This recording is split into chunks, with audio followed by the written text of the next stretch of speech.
y gracias una vez más por estar aquí en esta segunda mesa del tercer foro ya de Economía y Empresa, que como todos saben organiza conjuntamente esta facultad que les acoge junto con el Colegio de Economistas de Valencia.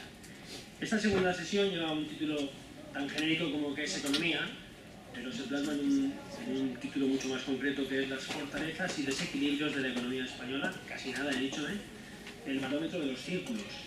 ¿Y qué es eso del barómetro de los círculos? Luego, mucho mejor que yo, por supuesto, lo presentará su presidente, pero el Círculo de Empresarios, el Círculo de Economía de Cataluña y el Círculo de Empresarios Vascos ha impulsado la elaboración de un informe que yo les recomiendo que lean, que es este informe. Lo tienen ustedes disponibles en la web, en un documento PDF. Yo debo decir que lo desconocía y me sorprendió muy gratamente, porque hace un diagnóstico muy acertado de la economía española, es un informe anual, y porque tiene una magnífica sección de recomendaciones que yo también les recomiendo que lean encarecidamente.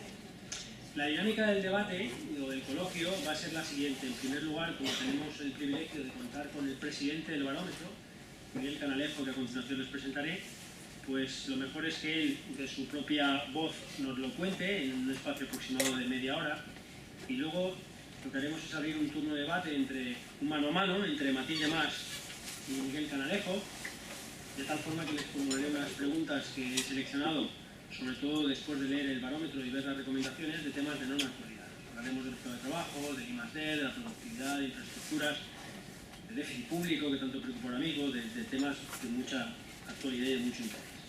¿De acuerdo? Y luego ya confío que haya un tiempo de debate con el público y confío que todo el mundo se anime. Les presento a mi izquierda a Miguel Canalejo. Miguel es socio fundador y presidente no ejecutivo de Nazca, que es una sociedad gestora de fondos de capital riesgo. Fue presidente ejecutivo de Alcatel España y Latinoamérica durante 17 años, una empresa que tenía más de 10.000 trabajadores.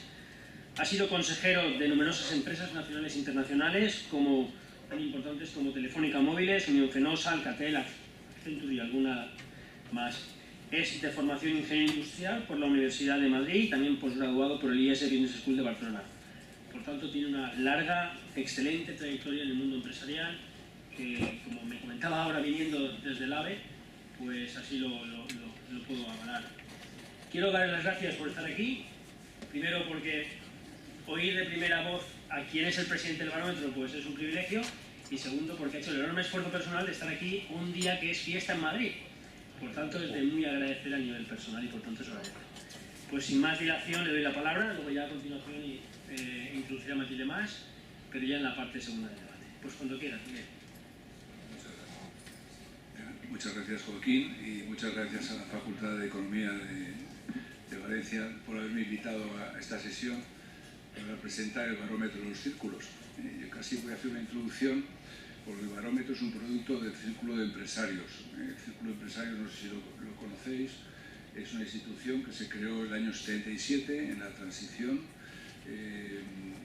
promovida por una serie de empresarios que en aquel momento encabezaban las mayores empresas españolas, y la idea y el objeto, que sigue hasta hoy vigente, es defender la economía de mercado, el papel del empresario, la libre empresa, ¿no?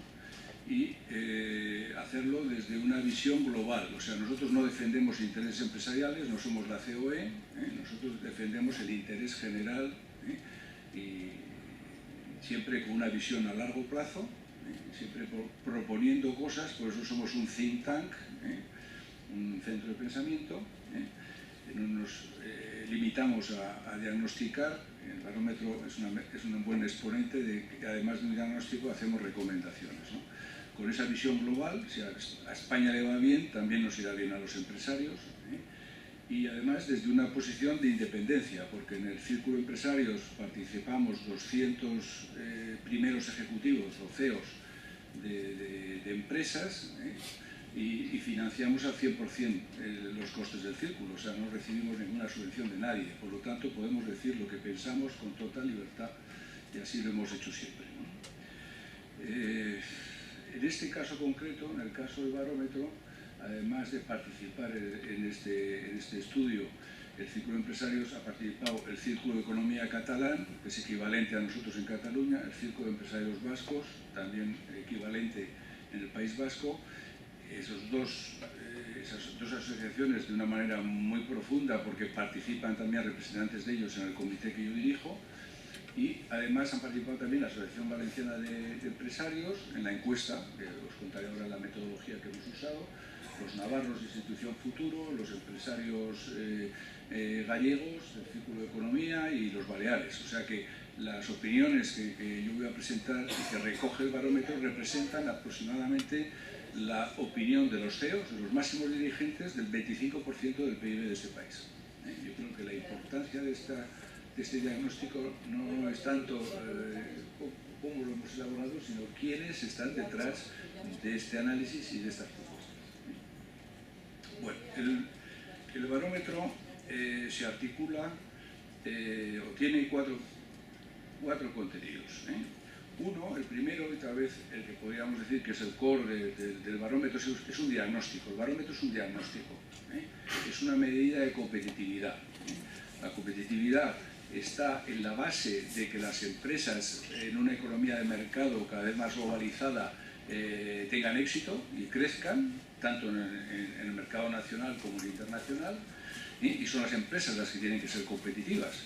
Pero claro, las empresas, su competitividad no solamente depende de ellas, sino también del entorno en lo que operan. Entonces, de alguna manera, los países ofrecen entornos más o menos competitivos a las empresas que compiten. Por eso, nosotros vamos a analizar, utilizando una serie de herramientas que luego comentaré, cómo es desfavorable el entorno económico español para que las empresas se beneficien de ese entorno y sean competitivas. Y lo que no cabe duda es que hay países que tienen un entorno muy competitivo para sus empresas y otros que no. Entonces hay países que tienen éxito y otros que no. Entonces el entorno es determinante en muchos casos de la competitividad de la economía.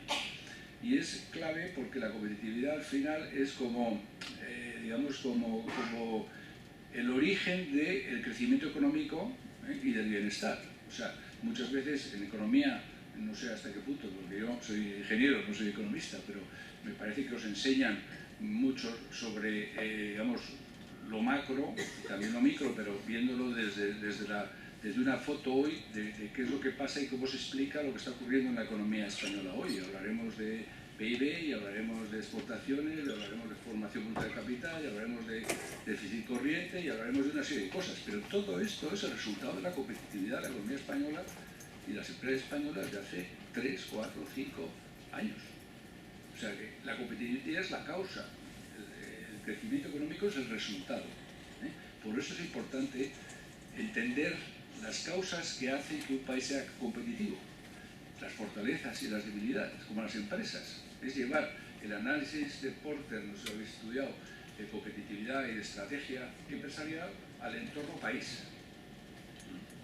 Y hacer que el país cree un entorno complejo, porque vamos a hablar de muchas cosas diferentes que al final inciden en la competitividad, pero que favorezca el crecimiento de las empresas, su competitividad, y de esa manera al final el país crezca, y el país que crece es el país que crea empleo, es el país que crea riqueza, y por lo tanto es el país en el cual los ciudadanos gozan de mayor bienestar. Por lo tanto, la competitividad es muy importante y lo que nosotros, el primer objetivo de este estudio es diagnosticar la situación, y ver las fortalezas y ver las debilidades. Luego, como siempre en el círculo no nos quedamos ahí, nosotros queremos hacer recomendaciones.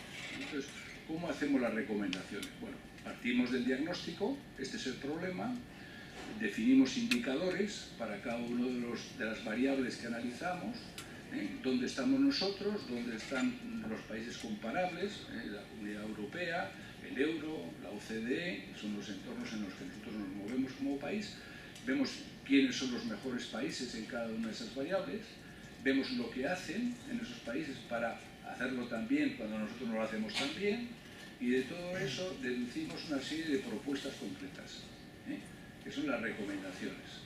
Pero son recomendaciones que están ancladas no solamente en nuestra experiencia como empresarios, que en muchos de estos temas evidentemente la tenemos. Cuando hablamos de mercado laboral, pues, los que crean empleo son las empresas, por lo tanto de eso sabemos bastante. Cuando hablamos del sistema financiero, todos los bancos de España son socios del círculo de empresarios. También de eso sabemos bastante. Cuando hablamos de administración pública sabemos menos. pero opinamos porque es un tema importante para que las empresas sean competitivas. Entonces, ¿cómo lo hacemos? Hemos organizado en el Círculo de Empresarios grupos temáticos. Hay un grupo de socios que se dedica, por ejemplo, a la educación, y se reúnen periódicamente para analizar cuál es la situación competitiva de España en educación y proponer reformas. Hay otros que se dedican a administraciones públicas, a fiscalidad, a infraestructuras, a sociedad de la información, a mercado laboral, a emprendimiento. O sea, el resultado de las recomendaciones es el resultado del trabajo durante un año de más de 100 empresarios que forman parte del círculo de empresarios y de los círculos, que han recogido la información que les hemos proporcionado desde el barómetro del diagnóstico. Es decir, este es el diagnóstico, ahora vosotros proponernos recomendaciones que vayan corrigiendo las debilidades que tenemos, ¿no?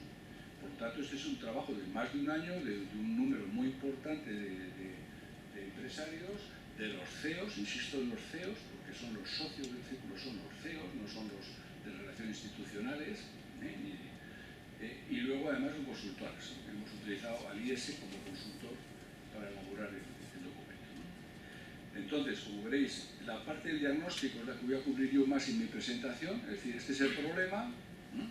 Y luego ya en las preguntas entraré más, con Matilde entraremos más en las respuestas, en las recomendaciones, ¿no? Pero para no repetirme, pues voy a simplemente igual apuntar, a tocar en algunas de las respuestas, pero sin profundizar, ¿eh? Dejamos eso para nuestro debate y luego para las preguntas posteriores, ¿no? Bueno, la metodología es importante porque ¿cómo hacemos el barómetro? Para hacer el barómetro usamos 3 herramientas. La primera es un análisis de todos los informes importantes que hay en el mundo de competitividad de países.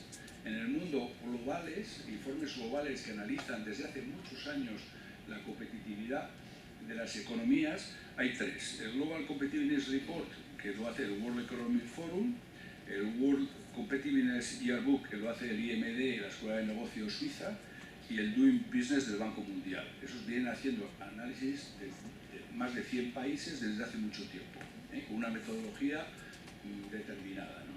Pero además de eso hay unos más de 30 análisis verticales. Análisis, por ejemplo, que te analizan el turismo, o te analizan el mercado laboral, o te analizan corrupción, o te analizan el funcionamiento de la justicia, o la fiscalidad, y te comparan, en fiscalidad, por ejemplo, la efectividad del sistema fiscal de 100 países.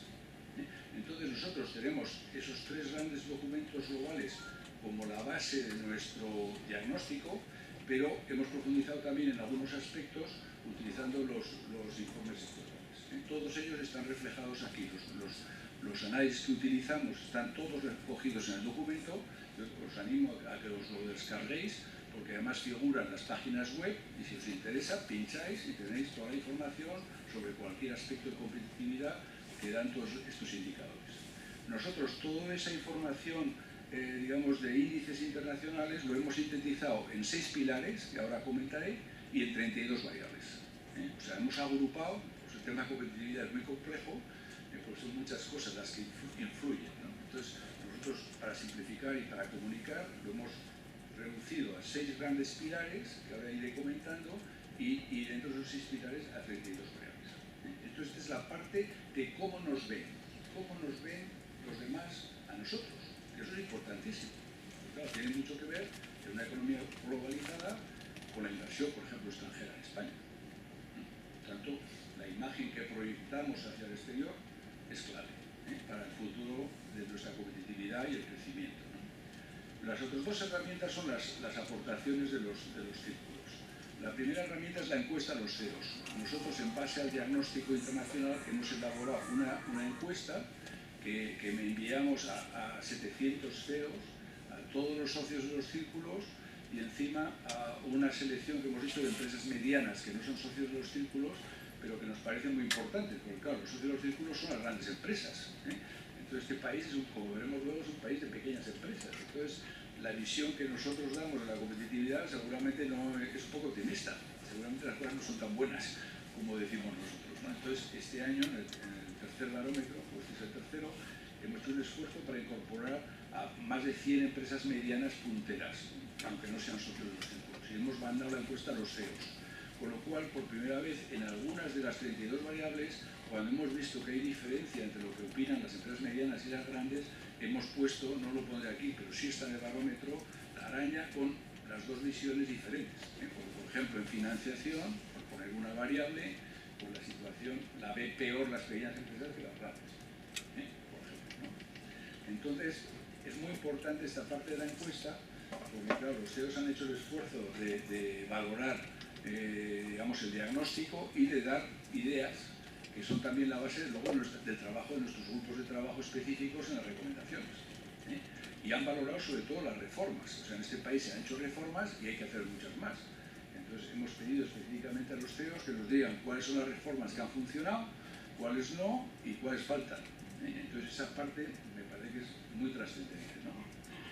Y luego, como la encuesta, aunque han contestado 260 CEOs, que es un nivel de respuestas muy bueno, en algunas empresas, algunos sectores no quedaban suficientemente bien cubiertos, ¿no?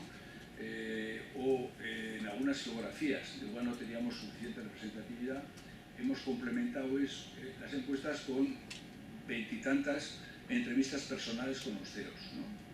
Yo el año pasado las hice yo personalmente, miré casi 30 entrevistas de CEOs, de hora y media de duración cada entrevista, intentando entender la empresa, el sector y cómo el diagnóstico lo afectaba y sus opiniones, de tal manera que al final complemente esa visión personal la que nosotros extraemos de las encuestas, ¿no?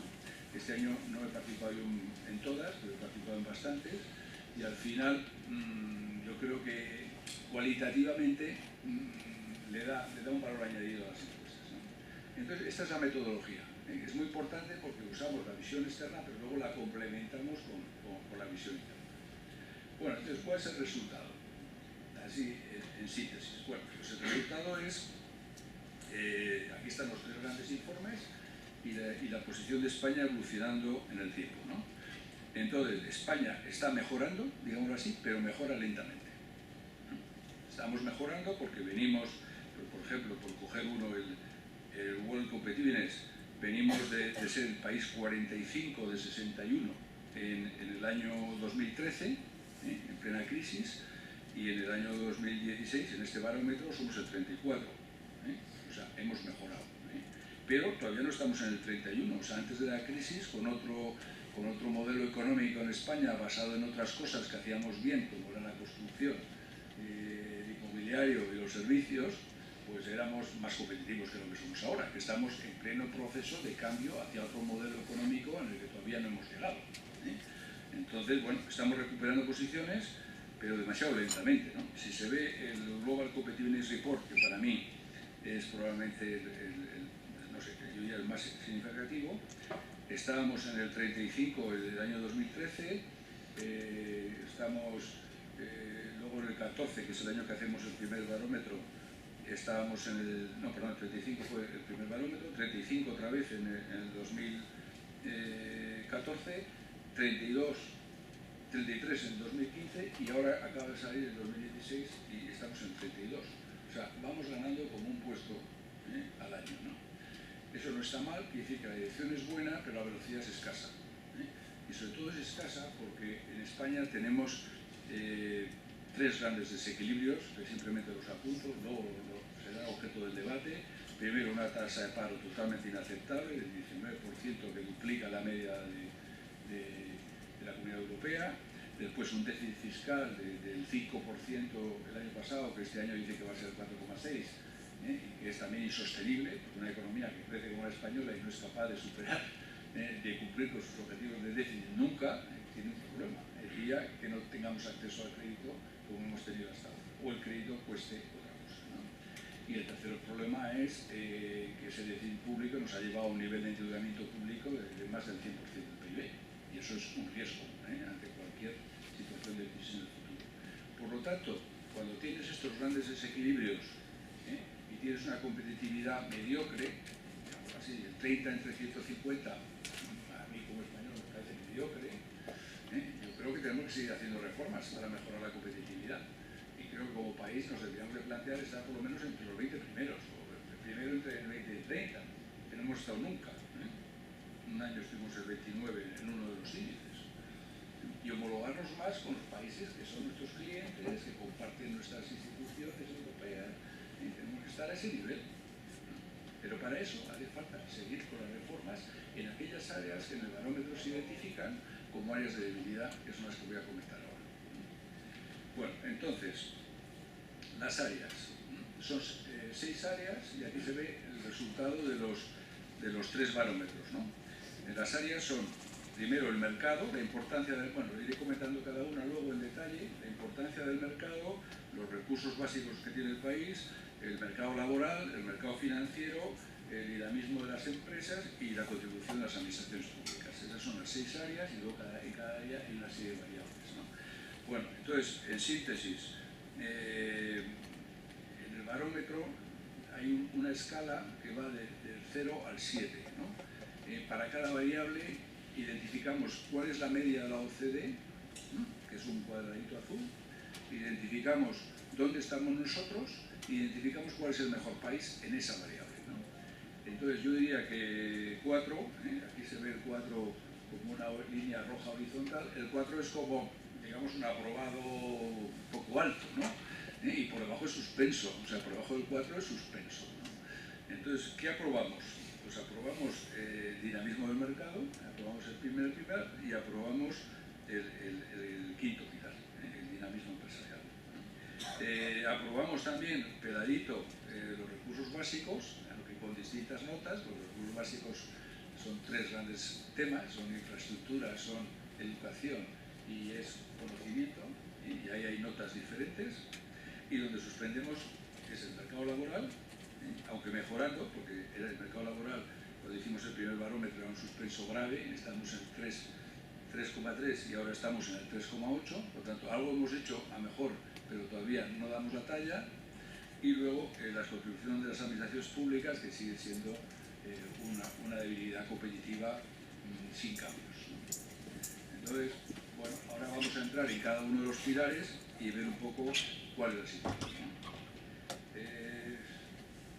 Bueno, el mercado español. Bueno, en el mercado español es probablemente, digamos, la mayor fortaleza competitiva de España es el mercado español, y es por razones un poco ajenas a nosotros, en cierto sentido. Primero, porque somos un país de 50 y tantos millones de habitantes. O sea, como consumidores somos un mercado importante, la cuarta economía del euro, la quinta economía de Europa, ¿no? Por lo tanto, atractivo para la inversión, tanto nacional como internacional. Segundo, estamos localizados en una de las áreas de mayor crecimiento, bueno, de mayor riqueza, que es la Comunidad Europea. Por lo tanto, estamos en un mercado de alto poder adquisitivo. Tercero, tenemos una cosa que se llama el idioma español, que hablan 500 millones de personas, y que es una fortaleza ineludible, innegable, si somos capaces de utilizarla bien. Luego, geográficamente, tal vez por el idioma, también tenemos una posición ideal para desde España exportar a América Latina o desde América Latina exportar hacia Europa. África, una visión 2030, es el territorio que más va a crecer en el futuro, y nosotros estamos a las puertas de África. O sea que tenemos, digamos, una serie de circunstancias que no sé si nos las merecemos, pero que están ahí, que deberíamos de aprovechar y que son una fortaleza ineludible, muy grande. Y luego hay cosas que hemos hecho y que esas sí que son también fortalezas. Una, las infraestructuras, que lo veremos luego, muy valorada por todo, tanto por los índices internacionales como por los empresarios.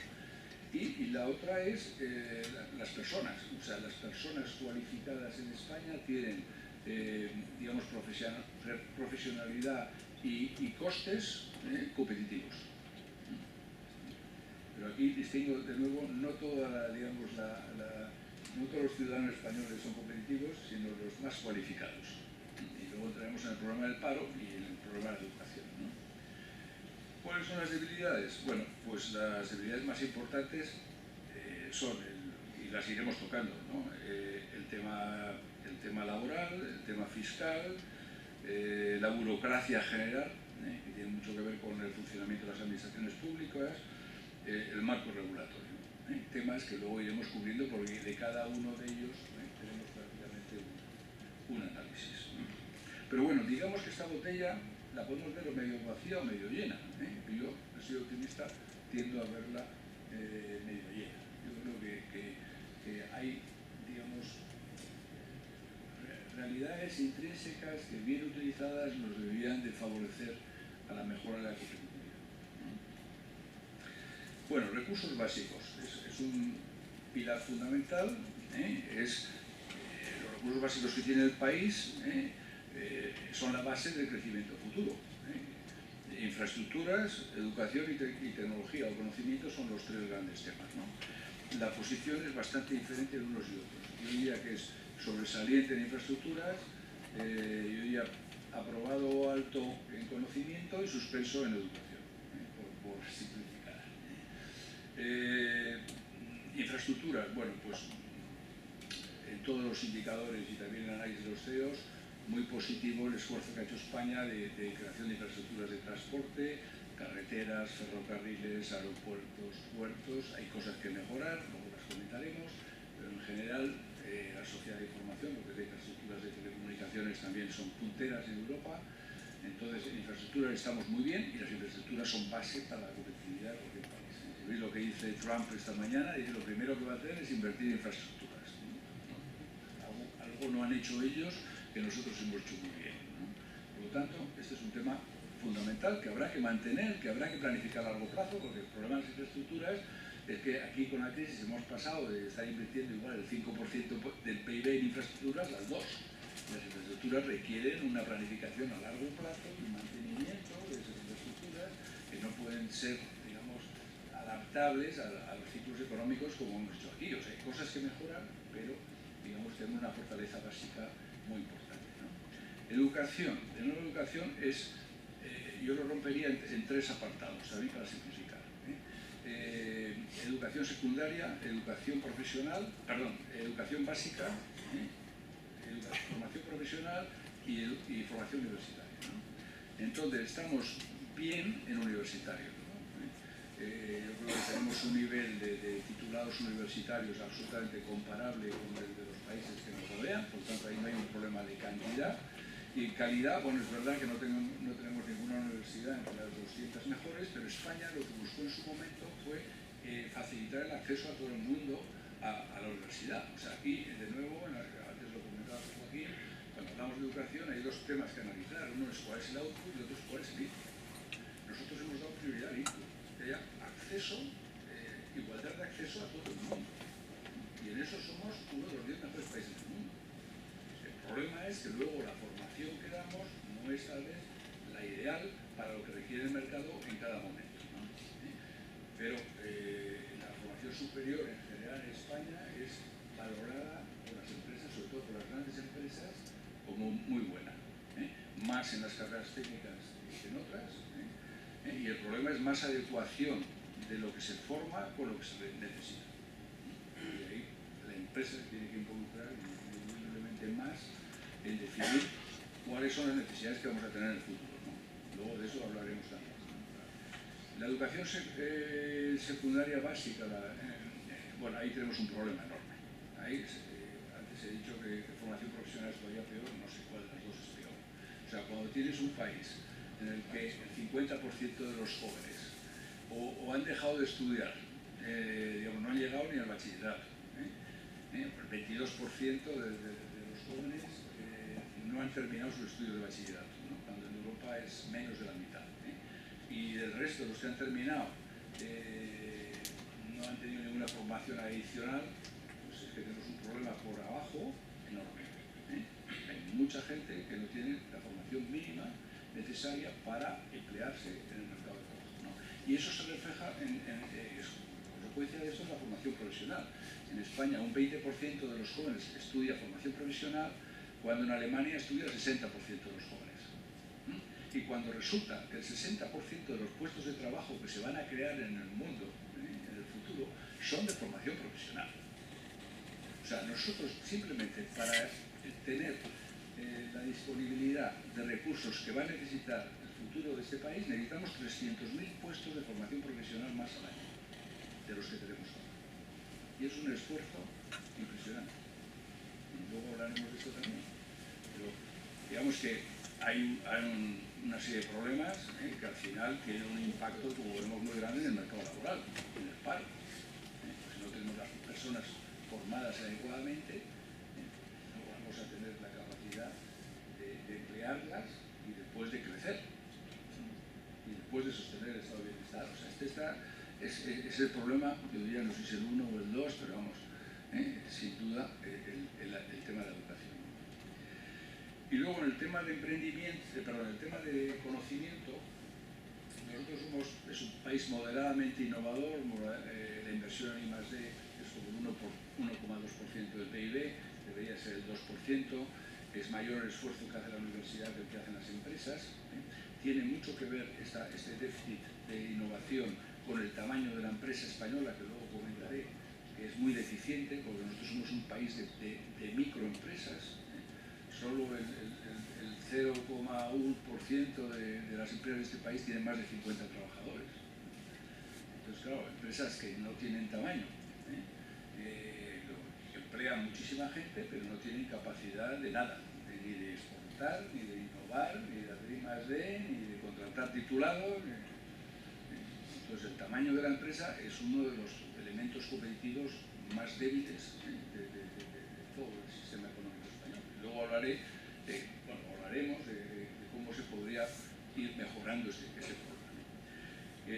Luego, el tema tecnológico, evidentemente, es clave, ¿no? O sea, esos puestos de futuro que se van a crear, que van a ser de formación profesional, hoy ni siquiera sabemos de qué van a ser, ¿no? Hay tal cambio tecnológico llegando que muchas de las profesiones del futuro no existen hoy. Entonces, tenemos que formar a la gente en esas tecnologías digitales de una manera genérica y sobre todo en su capacidad de obtener información y de irse formando a lo largo del tiempo, ¿no? Porque esas van a ser las bases del crecimiento y de la competitividad futura. Entonces, el problema de nuevo de las pequeñas empresas españolas es que no tienen base tecnológica alguna. O sea, en las pymes españolas el 80% no tiene una página web. Y el 8% ha comprado alguna vez un servicio cloud, ¿no? Entonces, tenemos un problema ahí, que luego también comentaremos qué se puede hacer. Porque sobre todo estas cosas tenemos recomendaciones. Al final el barómetro tiene 120 recomendaciones, agrupadas por los 6 pilares. O sea, hemos cogido sobre cada tema, hemos hecho recomendaciones, ¿no? Algunas tenemos más a fondo, ¿no? Bueno, mercado laboral.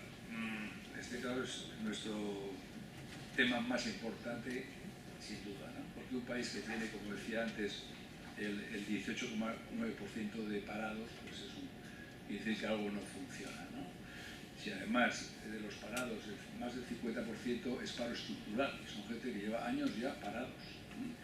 Y si encima los jóvenes, el 40 y pico % de los jóvenes están parados, pues es que tenemos una disfunción en el mercado laboral impresionante, ¿no? El problema es complejo porque tiene que ver con muchas cosas, ¿no? Primero, ya antes me he referido a la educación, es un elemento clave de por qué luego el nivel de paro es así.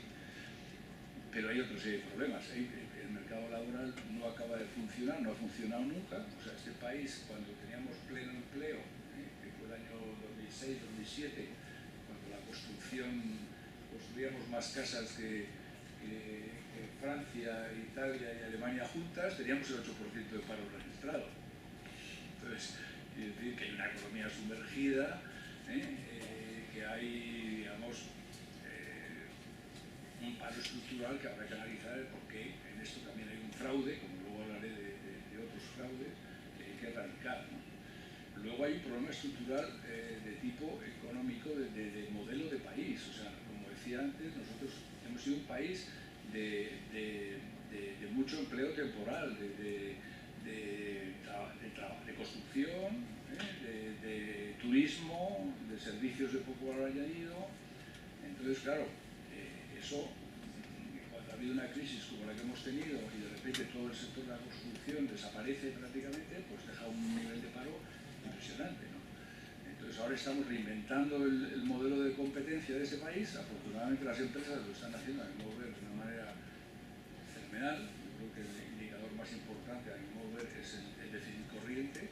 Exportamos más de lo que importamos y es la primera vez en la pasado de ser el país con mayor déficit corriente con Estados Unidos en los años 2000 a 2005, que teníamos un déficit del 10% del PIB, a tener superávit si quitamos la energía, que es la que hacemos exportar todo. O sea, que hay empresas exportadoras ahora por todo el mundo, no solamente las grandes, sino empresas que ya se han convencido de que el mercado español solo no es suficiente, ya se exporta y no van a dejar de exportar. Por lo tanto, yo en ese sentido soy optimista, pero claro, estas empresas no son las del turismo y de la construcción, estas son otras, están vendiendo productos, están vendiendo servicios sofisticados, necesitan otro tipo de personas. Tienen que ser capaces de formar a esas personas, sacarlas del paro y colocarlas en los empleos del futuro. Y yo creo que en el tema del mercado laboral, aunque se ha avanzado bastante en todo lo que es la adecuación de los salarios a la productividad, y aunque ha sido doloroso, ha habido que reducir los salarios para que las empresas pudieran sobrevivir, y ahora somos desde ese punto de vista de costos de la mano de obra competitivos, pero hay aspectos como la temporalidad que mencionaba antes, o como la negociación colectiva o el papel de los agentes sociales, que claramente se ven en todos los análisis como una debilidad, ¿no? y que tendremos que mejorar para que el mercado laboral funcione mejor. Mercado financiero, bueno, pues era un gran problema, ahora es menos problema, afortunadamente hay dinero abundante a unos precios muy competitivos, los bancos prácticamente se están financiando a cero, los países también a cero, esto no va a durar toda la vida. El mayor problema que tienen las empresas españolas es que dependen demasiado de los bancos. Hace años el 78% de la financiación de las empresas venía de los bancos. Con la crisis eso se ha mejorado algo, ahora el 70% de la financiación de las empresas viene de los bancos, pero en Alemania, por ejemplo, es el 45%, en Francia es el 50%, en Gran Bretaña el 25%. O sea, además de los bancos hay otros mecanismos de financiación para las empresas, ¿no? En España esos mecanismos se han puesto en marcha, el mercado alternativo de financiación de deuda fija, el mercado alternativo bursátil, el mercado de titulación europea, pero son mecanismos que todavía son demasiado sofisticados, demasiado complejos para que empresas del tamaño español puedan acceder. Las empresas medianas, por supuesto las grandes, todas están utilizando estos mecanismos ya, pero claro, tenemos que adaptarlos y hacerlos más amistosos para el tejido empresarial que tenemos. Pero hay que ir por ahí, hay que invertir más en capital riesgo, invertir más en capital semilla, el crowdfunding, hay un montón de mecanismos financieros que existen en otros países y que todavía aquí no existen, y que hay que crear una legislación que lo favorezca y que permita su desarrollo. Dinamismo empresarial. Bueno, aquí hay muchas cosas, pero yo casi me referiré a dos, ¿no?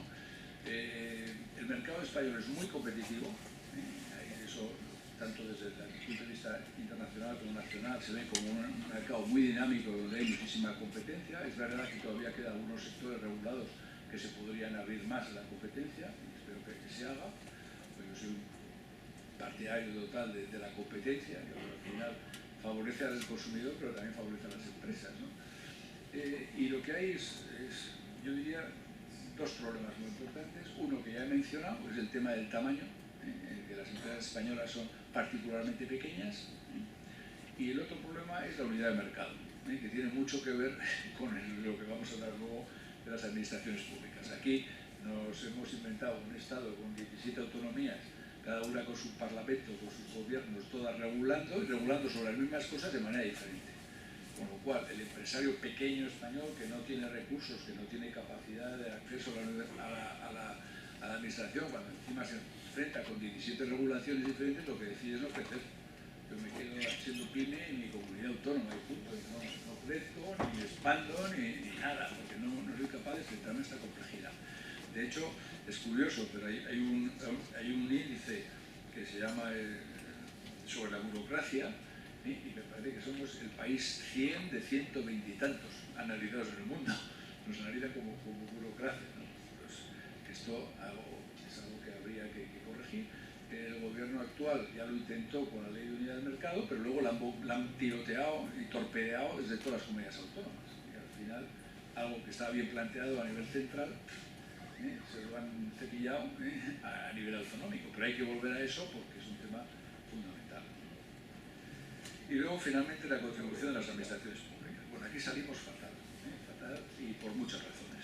Primero, por el déficit público, que antes ya lo he comentado y que luego lo analizaremos, pero yo creo que pensar que nosotros estemos a estas alturas todavía con un déficit entre el 4 y el 5%, cuando teníamos que estar en el 2,8%, que el déficit estructural, si quitamos el pago de la deuda, si quitamos lo que llaman el déficit básico, es el 2,1%. Cuando deberíamos estar en el 1 superávit. O sea, tenemos como 3 puntos de diferencia en déficit entre lo que deberíamos estar y lo que estamos. Luego vamos a ver eso cómo se puede corregir, porque claro, hay que corregirlo por dos vías. Hay que aumentar los ingresos y hay que reducir los gastos. Como en toda familia, España igual, tiene ingresos y gastos, y cuando, digamos, ingresas menos que lo que gastas, pues hay que ingresar más y hay que gastar menos. Porque no podemos seguir indefinidamente así.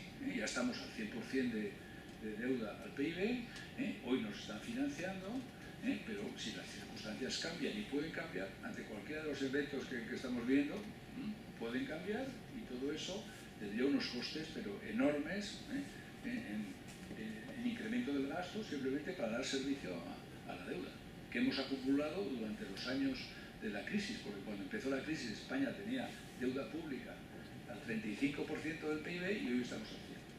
Luego os comentaré empresas y particulares dónde estaban y dónde estábamos. Aquí se ha hecho un enorme esfuerzo privado, tanto las familias como las empresas, para reducir deuda en estos últimos años, con enormes sacrificios, y los que no han reducido nada o insuficientemente son las administraciones públicas. Ya han llegado un momento que ya esto es insostenible, porque además Europa ya es que no nos deja, ¿no? A ver si no nos multan, ¿no? Pero lo más probable es que nos den un plazo para ver si en el presupuesto, que a mí me parece muy importante, es el primer presupuesto del año que viene, a ver si se toman medidas que se vea que vamos en serio y que vamos a resolver este problema, ¿no? Segundo problema, además del déficit, la seguridad social. En la seguridad social, pues tenemos un problema estructural, tenemos un problema demográfico. Digamos que la gente vive más, nacen menos niños, y el número de cotizantes de la seguridad social a perceptores de prestaciones se está reduciendo de una manera dramática. Hace unos años, cuando empezó la crisis, había 2,8 cotizantes por cada receptor y ahora es 2,2.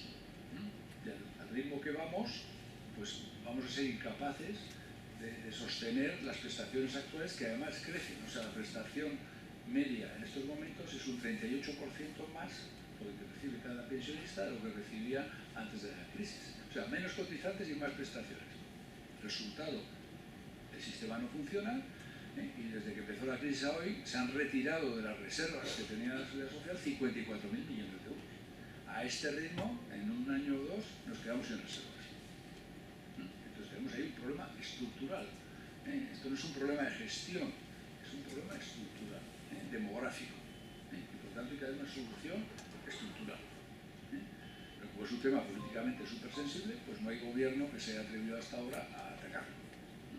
A pesar de que, por ejemplo, en el Círculo venimos años diciendo que esto iba a ocurrir. Hace 20 años ya decíamos que iba a ocurrir y ha ocurrido. El siguiente problema, la justicia.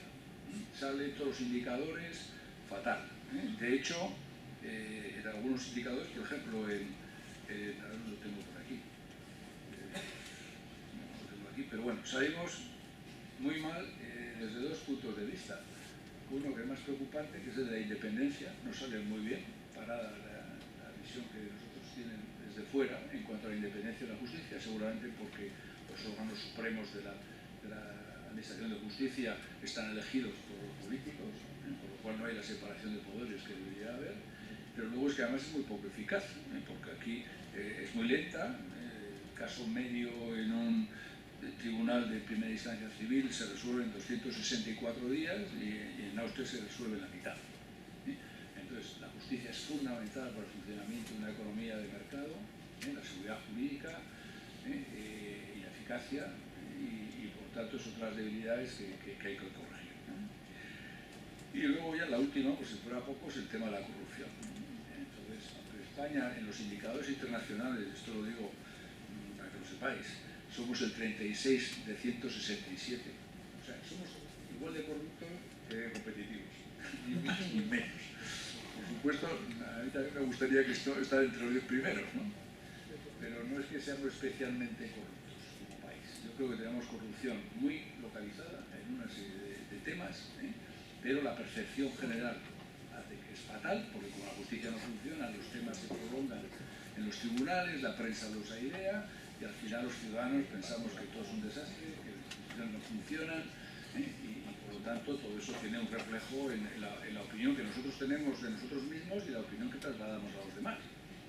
Por lo tanto es un tema que hay que corregir, porque es importante para el buen funcionamiento de las instituciones y para la competitividad del país. Bueno, entonces, ya para terminar, ¿cómo valoran los empresarios las reformas recientes? Pues bueno, valoran muy bien la reforma laboral, además es una reforma que va digamos, creciendo en valoración. Yo diría por muchas cosas, primero porque ha permitido a las empresas adaptarse a su situación económica. Yo creo que uno de los problemas que teníamos antes es que cuando había una crisis la única solución era reestructurar. Ahora se han podido salvar muchas empresas porque se ha podido negociar con sindicatos y se ha podido mantener empleo, reduciendo salarios, mejorando flexibilidad, mejorando el funcionamiento organizativo. Ha habido mucha más, digamos, proactividad, y yo creo que en esto, vamos, para mí el sector ejemplar es el automóvil. Yo tenía aquí un caso paradigmático que es Ford. ¿Cómo es posible que en una crisis como la que hemos tenido el sector de automóviles español se haya reforzado? Y no solamente han salvado su empleo, sino que han creado empleo, han invertido, exportan más que nunca, y ellos lo dicen, porque yo los he entrevistado, que la razón fundamental es los comités de empresa y la capacidad de negociación que han tenido con sus comités de empresa para adecuar las realidades de esa empresa a la situación económica. Eso que han hecho las grandes empresas de automóvil, las pymes no lo han podido hacer con los sindicatos y con la patronal. Y por eso, una de las lecciones de la crisis es que donde se ha destruido empleo, esos millones de parados que tenemos, vienen todos de las pymes, porque las grandes empresas prácticamente han mantenido empleo. Igual en un momento determinado redujeron, pero han vuelto a contratar, y las medianas, pues 3/4 de lo mismo. O sea que yo creo que la reforma laboral ha sido muy útil, pero no es suficiente por lo que hemos visto antes de las debilidades que todavía tiene el sistema, ¿no? La otra que ha sido muy útil es la reforma del sector financiero. Más que hablar del sector financiero, tendríamos que hablar de las cajas de ahorros, porque las que han recibido dinero público son las cajas de ahorros, no los bancos. Y bueno, el crédito, que en un momento determinado se hundió, se ha vuelto a restablecer. El año pasado el crédito de empresas ha subido el 9% en el año 2015. El crédito menor, el crédito por debajo de 1 millón de euros ha subido el 12%. Eso quiere decir que desde una base, por supuesto, que es muchísimo más baja de la que teníamos, porque no hay que olvidar, luego hablaremos también de esto, el crédito fundamental bancario fue a los hogares para comprarse casas y a los promotores inmobiliarios. Claro, a los hogares no se compran casas, los promotores inmobiliarios han desaparecido, por lo tanto todo ese crédito ha desaparecido. Pero si restas eso del crédito que se daba antes y el que se da ahora, estamos otra vez a unos niveles de créditos a empresas como los teníamos antes de la crisis. Por lo tanto, no es tanto el problema de disponibilidad de crédito, es más el problema de si hay proyectos que merecen ser financiados. Y luego, digamos, el tema crédito corto plazo, largo plazo, garantías, todo ese problema para las pymes es muy importante, y luego ya lo comentaremos. Pero en general, España ha hecho una reforma del sistema financiero con un coste muy razonable y en un plazo muy rápido. Y luego el tercer tema que se valora muchísimo por los empresarios son la mejora de condiciones de pago de las administraciones públicas. En España tenemos unas condiciones de pago pésimas, es una de nuestras debilidades competitivas más importantes, afecta sobre todo a las pequeñas empresas, con deciros, por ejemplo, que a los proveedores en España el término medio de pago son 103 días y en Alemania son 19 días y en Gran Bretaña 24 días. Y si vamos a las grandes empresas, tampoco ahí somos ejemplares. Nuestro plazo medio de pago son 70 días en España, 17 días en Alemania, 21 días en Gran Bretaña, ¿no? Entonces, esto era un problemón en el momento que llegó el gobierno del PP al poder. Se financió las comunidades autónomas, se les obligó a pagar sus proveedores, volvieron las aguas a un cauce normal, se han vuelto a deteriorar, se les ha vuelto a financiar. Bueno, hay un problema ahí de gestión que tiene que ver mucho con lo que hablábamos antes de eficacia de las administraciones públicas, pero no cabe duda que estas medidas de inyección de recursos a las comunidades autónomas han sido muy bien valoradas por los empresarios, ¿no? Sin embargo, ¿qué reformas no valoran, por ejemplo, mucho? Pues la ley de unidad de mercado, por ejemplo, no la valoran porque, claro, como luego no se aplica, la valoración de las empresas es baja, ¿no? El tema de la reforma fiscal reciente seguramente no ha tenido todavía un impacto suficiente, pero como la opinión de los empresarios sobre el tema fiscal, que luego comentaremos, también es muy mala, pues lo que ha hecho el PP a última hora en el 2015 no ha tenido impacto apreciable en opinión de los CEOs, ¿no? Entonces, ¿qué preocupa a los empresarios? Bueno, pues yo creo que los preocupa un poco. Esta diapositiva la hice en mayo, cuando se presentó el barómetro. El entorno macroeconómico yo creo que ahora preocuparía menos, y sin embargo la incertidumbre institucional, después de lo que ha pasado hoy, seguramente preocuparía más, ¿no? ¿Por qué el entorno macroeconómico preocupa menos? Primero, porque España este año va a crecer al 3,2%, que es igual que el año 2015, por lo tanto estamos a un nivel de crecimiento económico similar al del año pasado. La previsión del año que viene es 2,3%. Bueno, seguramente si no hacemos reformas no podremos crecer más, y tenemos que hacer más reformas para poder mantener un crecimiento del 3%. Pero si se ve el mundo en su conjunto, las previsiones para el mundo es de que el mundo va a seguir creciendo y va a crecer más el año que viene que el año 2016. Por lo tanto, yo creo que el entorno macroeconómico no es ahora tal vez la mayor preocupación. La incertidumbre institucional sí. Primero, hemos estado un año sin gobierno, sin reformas. El año 2015 tampoco hubo reformas, con lo cual llevamos 2 años sin reformas. Por eso les preocupa la falta de impulso reformista. Pero bueno, por lo menos esa incertidumbre ya está resuelta, y ahora lo que preocupa es el entorno mundial, ¿no? La noticia de hoy, pues claro, es preocupante porque crea una incertidumbre total, no se sabe por dónde va a ir este señor, y los Estados Unidos no cabe duda que influyen en todo el mundo, ¿no? El Brexit tampoco se conocía cuando hice esta transparencia, y ahora ya sabemos que está ahí, no sabemos si va a ser duro o blando, pero va a tener un impacto en Europa también. Y no olvidemos que vienen elecciones. Primero viene un referéndum en Italia, donde el primer ministro se juega al puesto. Después vienen elecciones en Holanda. Después vienen elecciones en Francia, y después vienen elecciones en Alemania. Nuestros principales mercados van a estar en el periodo electoral el año que viene. De lo que resulte de todo eso, y visto lo que ha pasado con el Brexit y con Estados Unidos, es un poco una enorme incertidumbre, ¿no? Política. Entonces eso sin duda preocupa a los empresarios. Entonces, reformas, ¿qué es lo que hay que hacer? De todas estas variables que hemos visto, ¿cuáles habría que atacar primero, ¿no? Al final, en síntesis, ellos eligen 4, ¿no? Yo diría que las 4 son importantes, pero 2 son más para atacar problemas de corto y 2 son para atacar problemas más de medio y largo plazo, ¿no? Seguramente todas van a requerir pactos de Estado, porque los cambios que se plantean son importantes, ¿no? Las de corto, mercado laboral y déficit.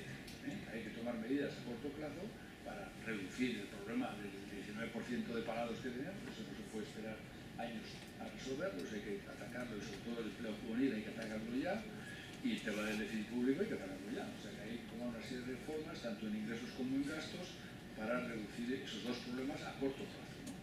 Y luego hay 2 temas que son muy fundamentales, pero que no caben medidas simples, sino que hace falta un consenso prácticamente de todo el país sobre una serie de reformas que mejoren la educación y que mejoren la sostenibilidad del sistema de pensiones, ¿no? Pero las 4 son las 4 grandes, ¿no? A mí lo que y por eso termino, me tranquiliza de la propuesta que ha hecho Rajoy al Parlamento, es que las 4 están recogidas. Hay una quinta, que es la de la corrupción, que también podríamos haber puesto ahí, pero aunque nosotros la valoramos, como veis, nos parecen que estas son mucho más significativas desde el punto de vista de la competitividad de España. Y finalmente, no olvidaros, y luego lo comentaré, que no estamos hablando de utopías, que nosotros somos empresarios, que somos gente súper pragmática, no somos teóricos, vivimos en el mundo real, y muchas de estas cosas nos afectan a nuestra competitividad. Por lo tanto, las propuestas que hacemos pretendemos que sean realistas y con los pies en el suelo, y que siempre miramos alrededor, porque somos muchos ya los que tenemos una trayectoria en el mundo desde hace muchos años, y miramos alrededor posible, no miramos ya como mirábamos antes a Estados Unidos, que además ahora igual no hay que mirar. Miramos a los países con los que nos relacionamos, sabemos prácticas que resuelven nuestros problemas en otros países, que han hecho los austriacos, que han hecho los suizos, los holandeses, los suecos, los finlandeses, los irlandeses. Hay para todos nuestros programas hay propuestas de países que han tenido los mismos problemas y los han resuelto, y que nosotros no tendríamos por qué copiar, pero sí podríamos inspirarnos en ellas e introducirlas, ¿no? Y una última reflexión que introdujimos ya en este parámetro y que cada vez le vamos a dar mayor importancia, es que los empresarios tenemos mucho que decir también y mucho que hacer en cuanto a la mejora de la competitividad del país. O sea, por supuesto que el empresario tiene que dedicarle igual el 90% de su tiempo a hacer que su empresa sea competitiva. Esa es su mayor contribución. Pero está en el mundo, está en España, y tiene una responsabilidad de lo que pasa en España. Y no podemos quedarnos simplemente analizando, diagnosticando y recomendando a los demás lo que tienen que hacer. Nosotros podemos colaborar en algunas cosas, ¿no? Por ejemplo, en la formación profesional dual. Podemos ayudar a que eso funcione en España como preconizamos. Podemos ayudar, yo qué sé, en el tema, por ejemplo, del emprendimiento, podemos ayudar en la innovación. Entonces, ya en este barómetro hemos seleccionado 4 modelos, 4 empresas que hacen cosas de estas que son ejemplares y que nos gustaría generalizar. Por ejemplo, Ferrovial tiene un programa de intraemprendimiento que es modélico. SEA tiene un programa de formación dual profesional modélico. En el Círculo Empresarios tenemos un programa que es modélico, que se llama Creciendo, donde hemos identificado cada año a 20 empresas medianas y queremos que sean grandes. Entonces, les estamos prestando asesoramiento de todo tipo, con ayuda de expertos que financiamos nosotros y la Fundación Bankinter, para que esas empresas tengan la gestión que tienen las empresas grandes, se internacionalicen, hagan I+D, se organicen como las grandes empresas, y cada año vamos a introducir 20 empresas más en este proyecto, ¿no? Hay una asociación de empresas de gran consumo que tiene un proyecto para reducir el problema de paro juvenil. O sea, hay empresas que no se limitan a hacer ese 90% bien, sino que están haciendo esfuerzos por ayudar a resolver algunos de los grandes problemas del país.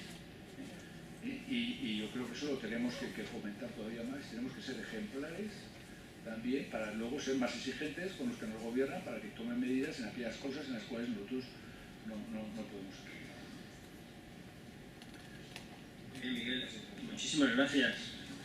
Intentaremos reconducir el debate. Vamos a la parte de propuestas más puntuales, y para ello yo también introduzco en la mesa a mi compañera y amiga Matilde Mas, desde la casa. Supongo que la conocéis todo el mundo, pero por si acaso algún despistado os la presento. Matilde es catedrática de Economía de esta universidad, también es directora de proyectos internacionales del IBIE. Actualmente coordina un proyecto europeo llamado Spintan, que lo que intenta es medir el capital intangible en los activos intangibles en el sector público. Es un proyecto de la Comisión Europea. También dirige otro proyecto llamado DICTA, donde el objetivo es medir las TICs en el sector industrial. Y bueno, en definitiva es la cara más internacional del instituto, porque siempre está involucrada en proyectos internacionales. Matilde también es miembro del Consejo de Evaluación de Hacienda Pública, es coautora de más de 61 libros y capítulos de libro, y también de más de 80 artículos en revistas especializadas. Y yo también les invito a que los sábados por la mañana, no sé si todos los sábados, unos sí o no, pues la tienen ustedes comentando de economía del programa de Radio Nacional de España. No es un día cualquiera. Tanto a las 9 y media, que recordad, son los sábados por la mañana, ahí la tienen ustedes.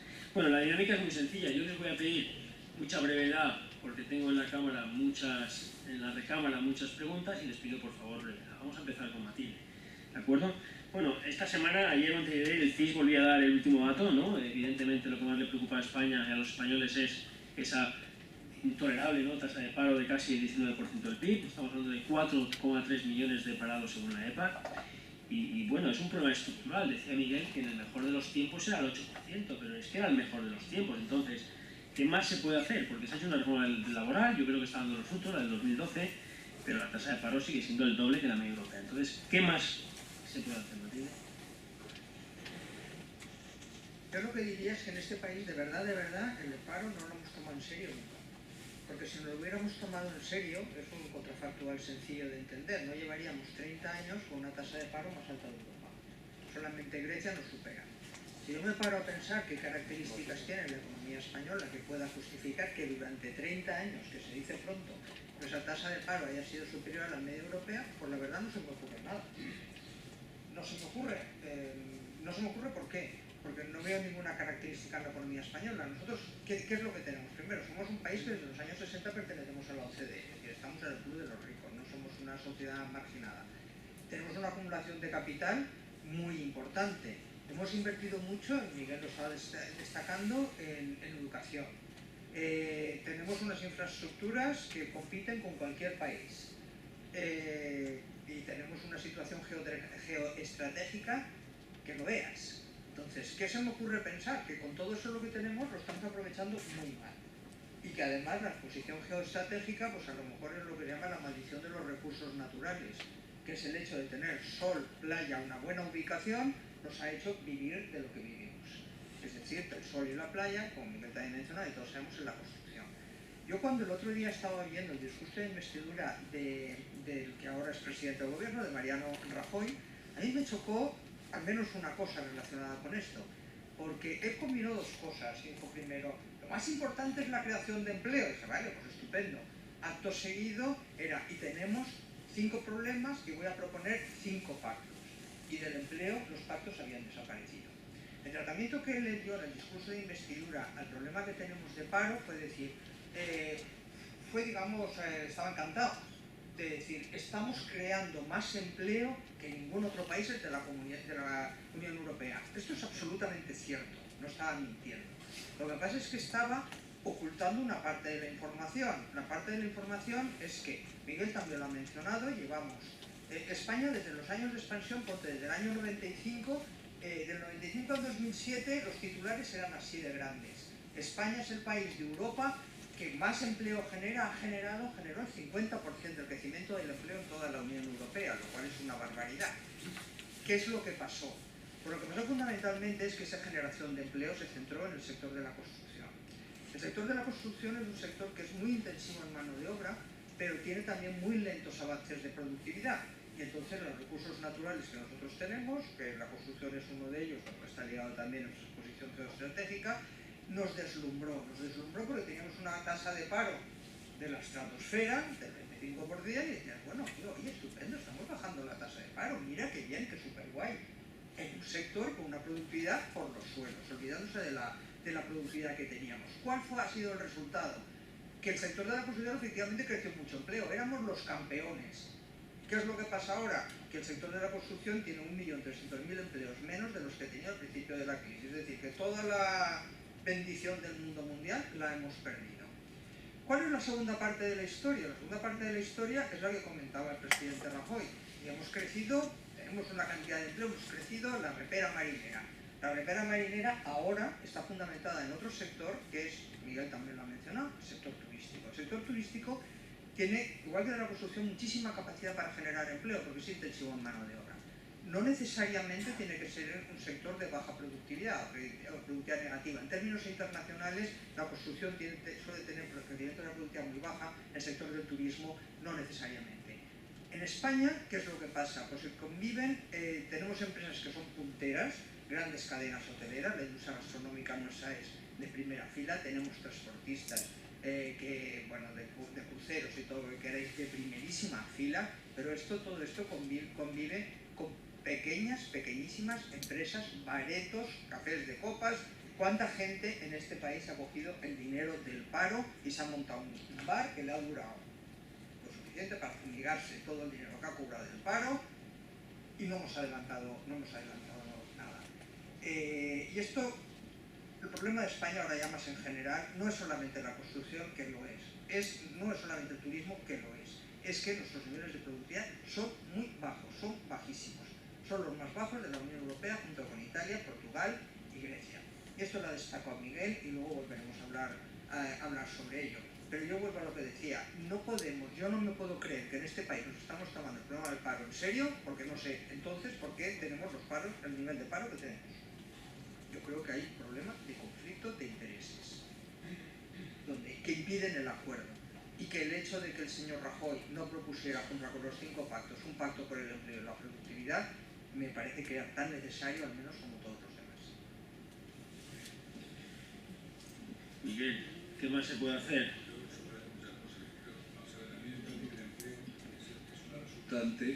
Del crecimiento económico, y el crecimiento económico es una resultante de la competitividad. Por lo tanto, para conseguir empleo hay que mejorar la competitividad. Por lo tanto, habría que ir a los 6 pilares, las 32 variables y hacer montones de cosas, que son las que os he venido contando. O sea, no hay una respuesta sencilla para un problema tan grave, sino que hay que tocar en muchos palos. Pero puestos a analizar ya en más detalle, poniendo más foco en esto, yo personalmente pienso que el problema que tenemos de paro estructural es consecuencia de 4 cosas, no de una, de 4, dentro de todo ese enjambre de variables. El tejido productivo, el sistema educativo, la legislación laboral y el funcionamiento de las instituciones relacionadas con el mercado de trabajo. El tejido productivo, lo hemos comentado, no solamente los sectores que tenemos son sectores que emplean personal de baja cualificación, sino son sectores muy vulnerables a las crisis. Aquí ha habido un cambio total. Entonces no se puede improvisar. O sea, el que piensa que podemos crear 1 millón de puestos de trabajo así, en nuevas tecnologías de la noche a la mañana para emplear a unos señores que vienen de poner ladrillos en la construcción, es que es una utopía. Eso requiere un esfuerzo de mucho tiempo. Hay que cambiar el modelo. Todo el mundo dice, economía del talento, ¿pero dónde está el talento? A empezar. Si el 50% no ha estudiado bachiller. En el extranjero. El talento está en el extranjero. Bueno, menos mal. De los que se han ido. O sea, que yo creo que hay un problema de tejido productivo, sectores y tamaño.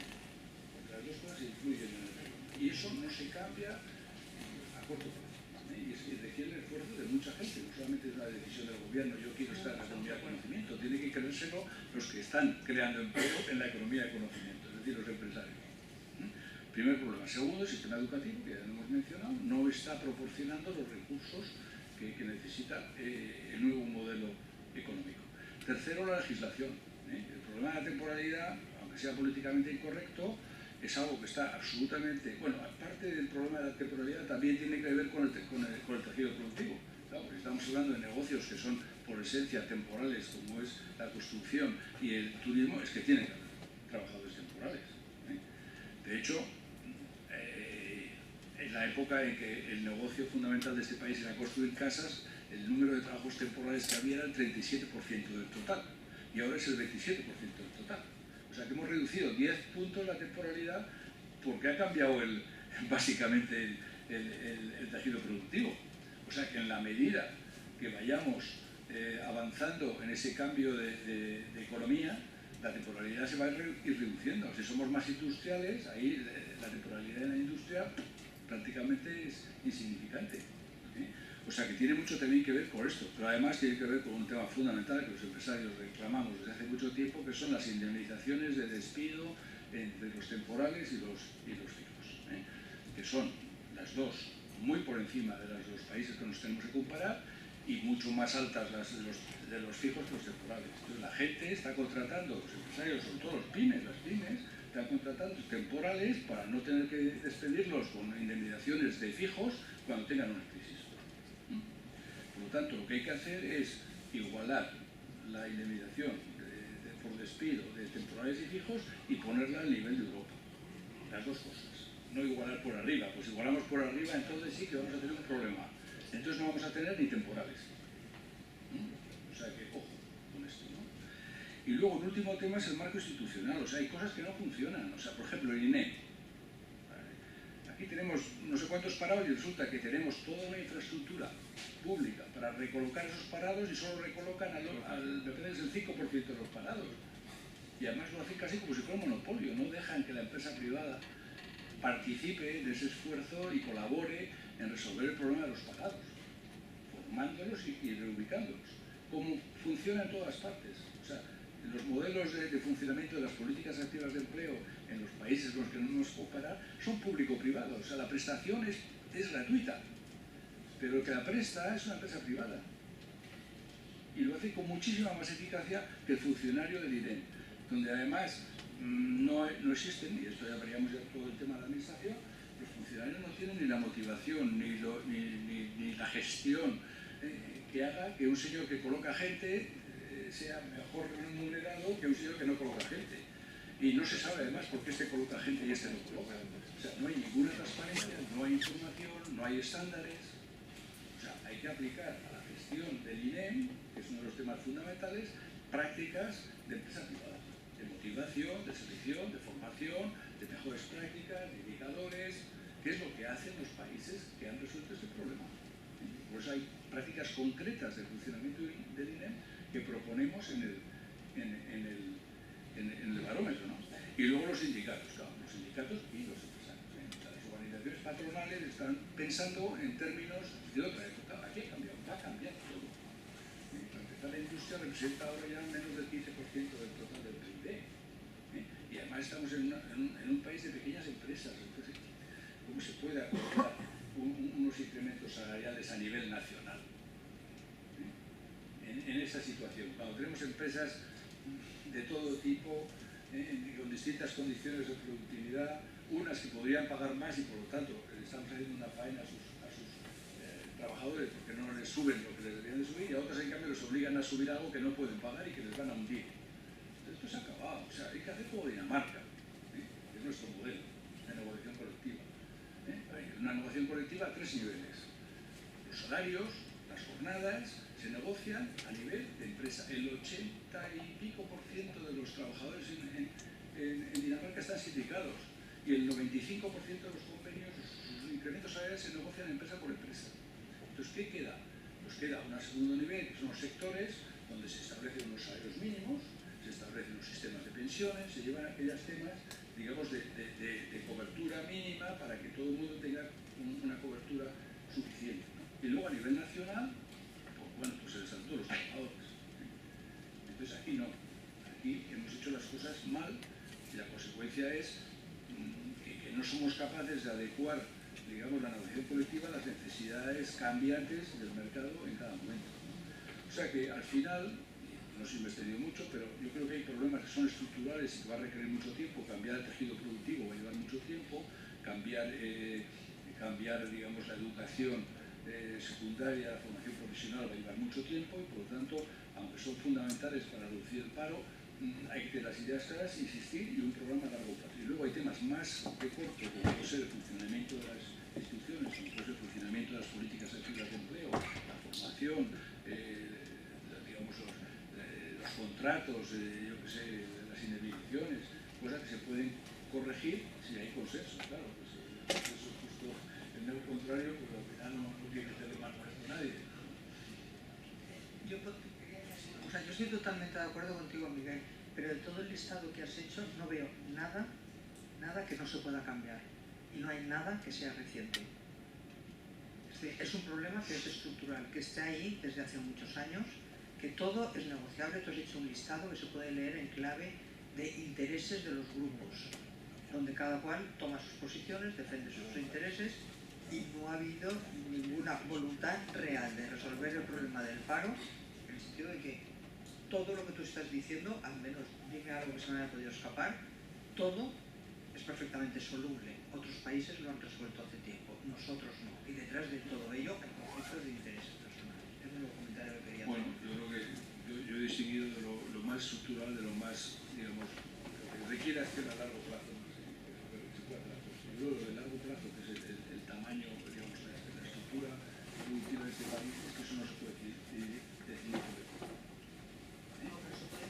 como se está incentivando y aplaudiendo la producción. No han hecho, y luego hablaremos de la pequeña empresa, no se ha hecho lo suficiente, y yo estoy de acuerdo contigo. Y el tema de educación ha sido imposible consensuar un plan de educación. O sea, aquí cada gobierno que viene y lo intenta y se lo carga. Por lo tanto, estoy de acuerdo contigo en dos temas que son fundamentales, se ha hecho poco. En el tema del funcionamiento de las instituciones, yo creo que también se ha hecho poco. El INEM, prácticamente nada, ¿no? Y donde lo único que se ha hecho un poquito, y con poco que se ha hecho, se han conseguido resultados, es en la legislación laboral. Pero para mí es una de las cuatro patas. Y ahí se ha hecho un poquito y habría que hacer más.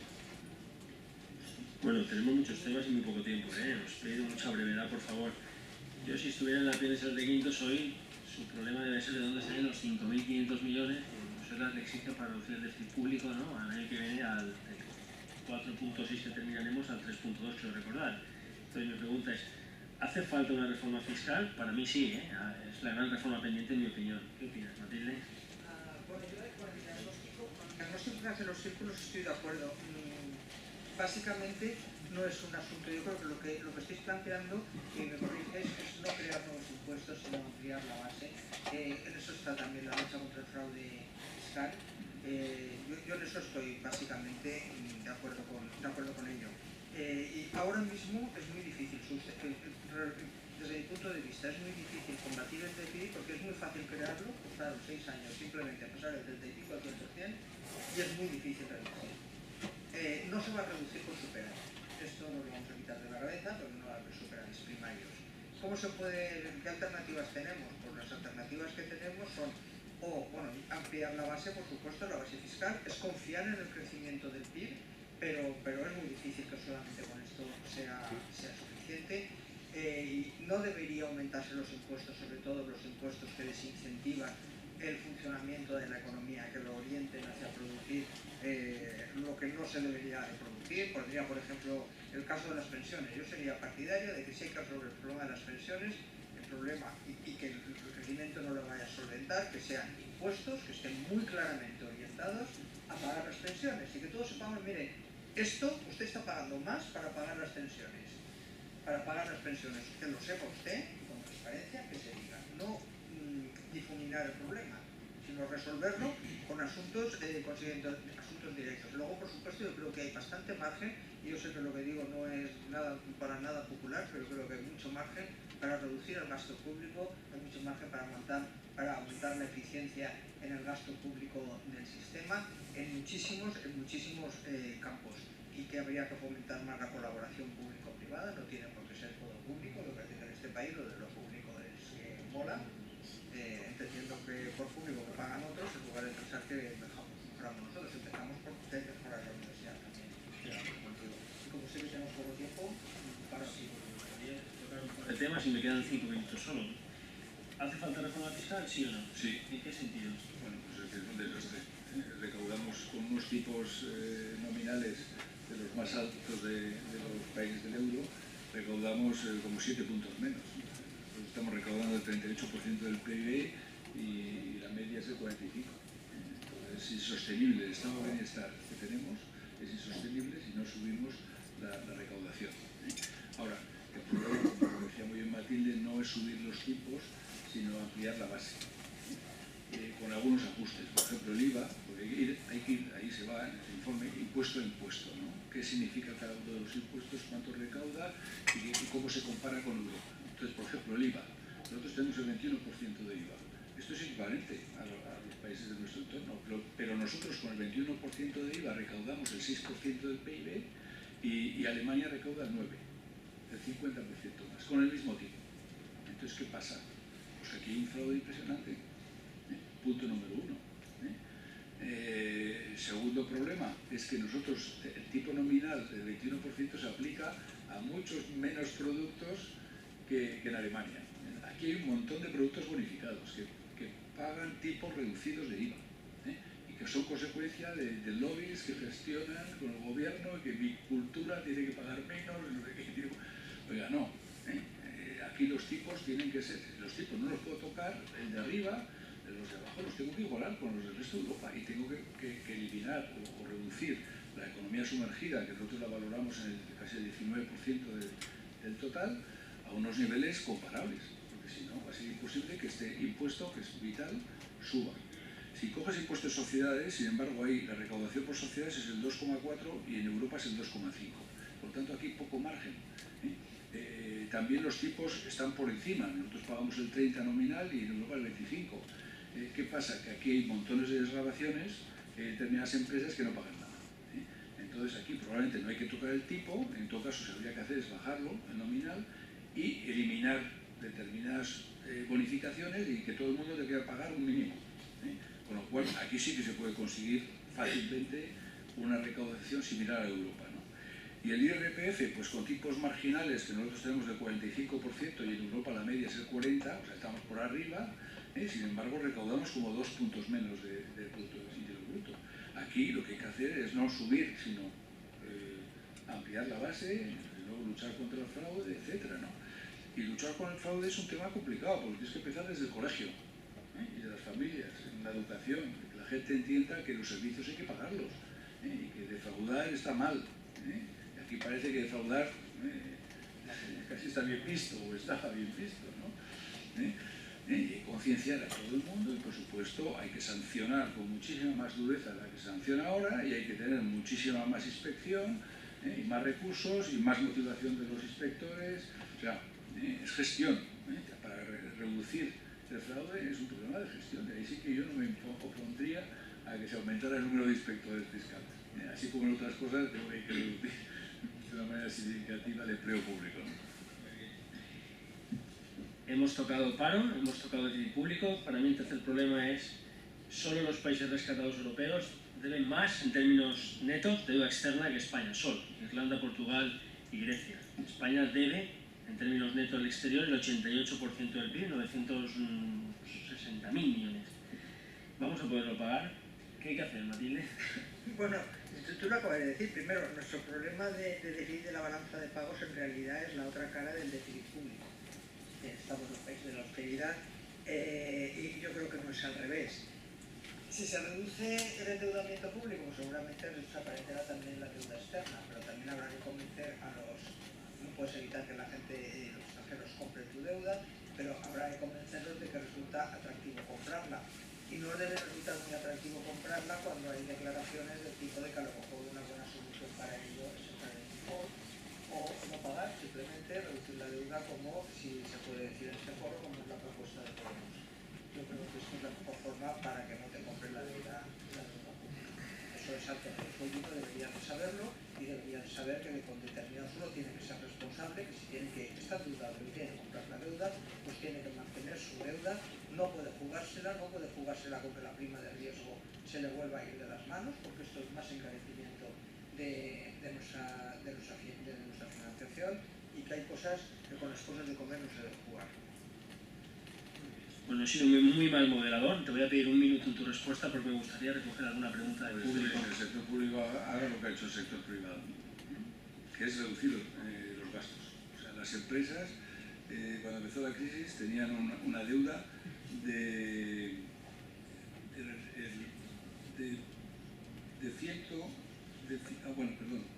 ahora tiene la deuda 27,8% puntos menos del PIB de deuda de lo que teníamos cuando empezó la crisis.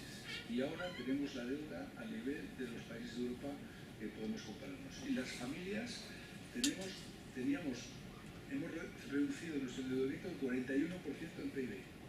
O sea, aquí se ha apretado el cinturón todo el mundo, menos la administración, que tiene 100.000 empleados públicos más de los que tenía el año 2007, que cuestan 40.000 millones de euros más que lo que costaba la administración en 2007. Y en términos de PIB son 2 puntos más de PIB lo que nos cuestan las administraciones públicas de lo que nos costaban en la época de máxima bonanza. Por lo tanto, hay que pedirles a ellos lo mismo que hemos hecho con el sector privado, que somos los que pagamos los impuestos para que luego se financien los servicios públicos. Bueno, se quedan muchos temas en el tintero. Yo tenía una lista de hasta 10, llevo 3 solo, pero me gustaría por lo menos dar la palabra a alguna pregunta del público.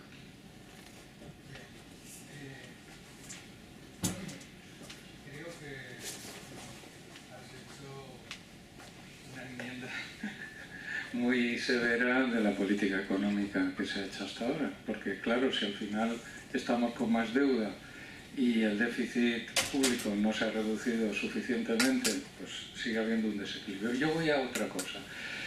Las leyes mercantiles que regulan las relaciones, sobre todo dos temas. La ley concursal, que por más reformas que se haga sigue siendo de una ineficacia clamorosa, porque es una ley pensada, bueno, su intención en el prólogo es una y la realidad estadística es otra. Es decir, se supone que es una ley para que continúen las empresas y sin embargo es una ley que lo que va es a la liquidación de las empresas en el terreno práctico. Y luego hay otra cosa muy importante que veo muy difícil que se pueda hacer sin un aumento del gasto, y es la reforma de la justicia, y en un aspecto que atañe muchísimo a las empresas, que es en la seguridad en los cobros y pagos, porque realmente la lentitud ya es mortal de necesidad, pero es que encima luego no resulta eficaz tampoco. Entonces son dos asuntos que veo como muy problemáticos, al margen de que en la ley concursal, por ejemplo, pues sigue habiendo un privilegio, a mi parecer excesivo, en favor de las administraciones públicas, lo cual introduce una rigidez enorme para la reconducción de empresas en crisis, y luego que las propias administraciones públicas han incumplido clamorosamente los pagos. Los primeros que hacen las leyes son los primeros que los incumplen.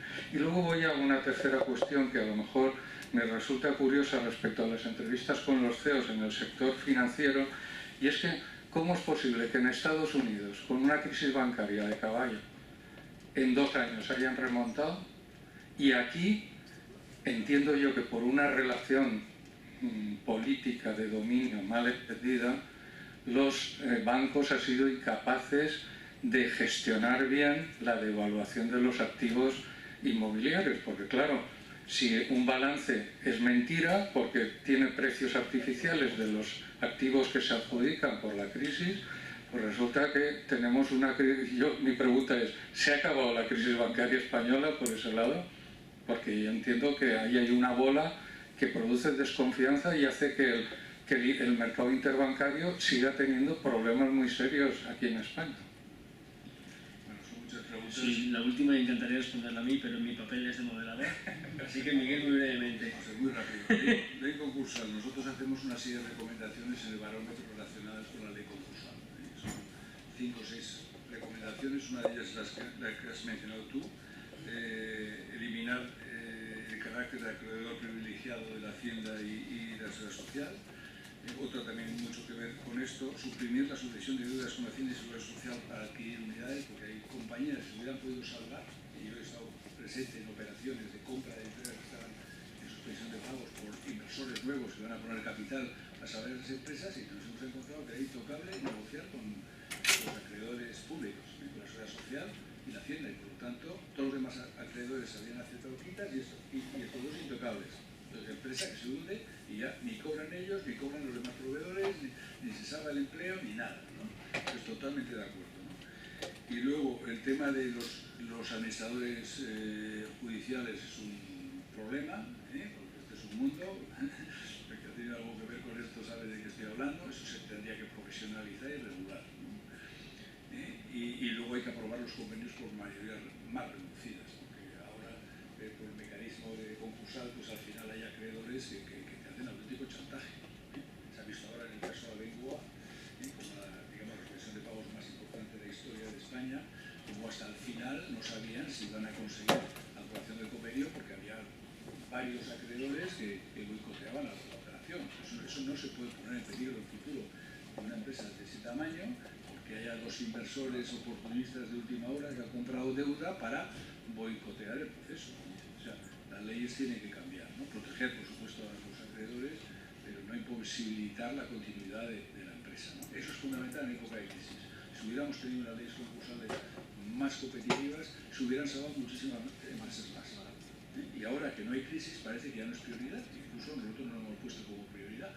Pero si vuelve una crisis, volveremos a tener un problema. El tema de reforma de la justicia y financiación, bueno, yo creo que hay un tema que sí requerirá inversión, que es las TIC. La justicia hay que informatizarla. Es increíble lo que hay algunos países que están haciendo, por ejemplo Corea, en la automatización de los procesos judiciales.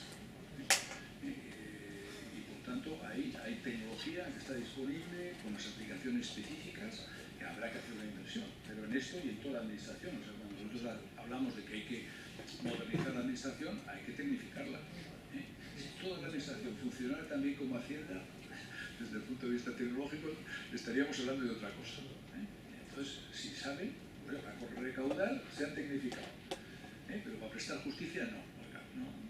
Porque hay tecnología, inviertan eso y resuelvan sus procesos. El resto es más funcionamiento, es eficacia, es motivación, es selección de los jueces, promociones. En nuestra opinión es más eso, gestión que dinero. salvo para el tema tecnológico, ¿no? Y en los bancos, bueno, mi opinión es que tenía una cifra que tú ibas a preguntar por morosidad, ¿no? Es interesante porque claro, la morosidad es una de las variables claves que miden los bancos, ¿no? La morosidad que se disparó, en estos momentos está todavía al 9% en las cuentas de los bancos el año pasado, ¿no? Que es mucho, ¿no? Está a niveles de la crisis del 93. Me acuerdo haber oído a un banco cuando en España empezó la crisis en el año 2008-2009 decir, bueno, aquí no pasa nada, en eso estaban de acuerdo con Zapatero, los bancos seguramente se informaron mal. Aquí no pasa nada porque estamos a unos niveles de morosidad, que es como miden ellos las crisis, mucho menores de los que tuvimos en el 2003. Bueno, pues hoy están al 9, que es lo que teníamos en 2003. Pero hay sectores, o sea, la morosidad que tienen de promotores, los bancos todavía el balance es el 27%.